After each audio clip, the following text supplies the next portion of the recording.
Hello दोस्तों, आप सभी का स्वागत है फिर से एक नए वीडियो में। दोस्तों, मैं आपको बताना चाहता हूँ कि दुनिया में ऐसी कितनी भी चीज़ें हैं जिनको आप तुम नहीं जानते हो। जैसे कि रामायण है, उसमें बहुत से ऐसे रहस्य हैं जिन पे अभी तक किसी ने पर्दा नहीं उठाया।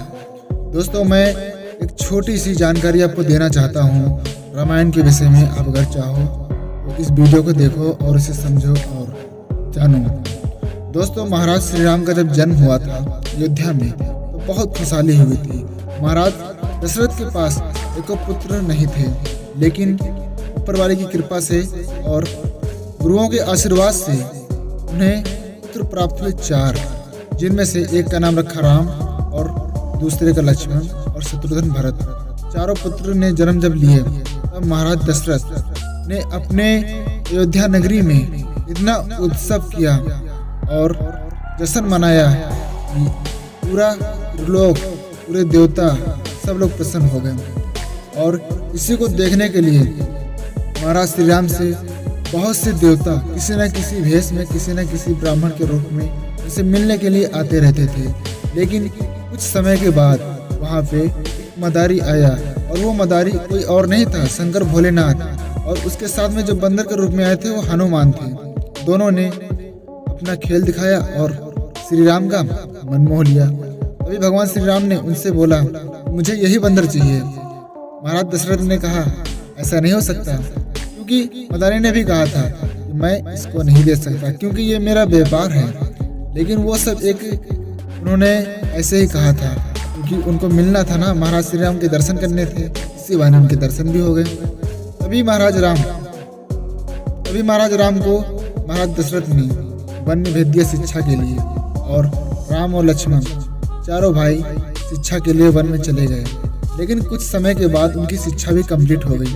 और उसके बाद जब उनकी शिक्षा कंप्लीट हो गई तो महाराज जनक स्वयंवर बहुत बड़ा रखे थे, क्योंकि उनकी बेटी जो सीता थी वो एक ऐसा धनुष उठा लेती थी जिससे कोई नहीं हिला भी नहीं सकता था। ऐसे में उन्होंने ये शर्त रखी, जो कोई भी इस धनुष को उठाएगा और इस पर प्रशंसा चढ़ा के तीर चलाएगा, मेरी बेटी उसी के साथ विवाह करेगी। ये शर्त उन्होंने रखी। और उसी शर्त में उनके स्वयंवर में बहुत से राजा आए और बहुत लोग आए, लेकिन किसी की बस न चली।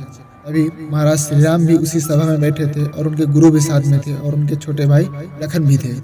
तभी जब सब लोग हार गए तो महाराज जनक ने कहा, क्या कोई ऐसा वीर नहीं है जो मेरी बेटी को अपने घर ले जा सके और इस धनुष को उठा के संजा चढ़ा के ये स्वयंवर पूरा करे? तभी ये बात सुनकर लक्ष्मण बोले, महाराज अपने आप पे कंट्रोल करिए, क्योंकि इस सभा में ऐसे वीर हैं।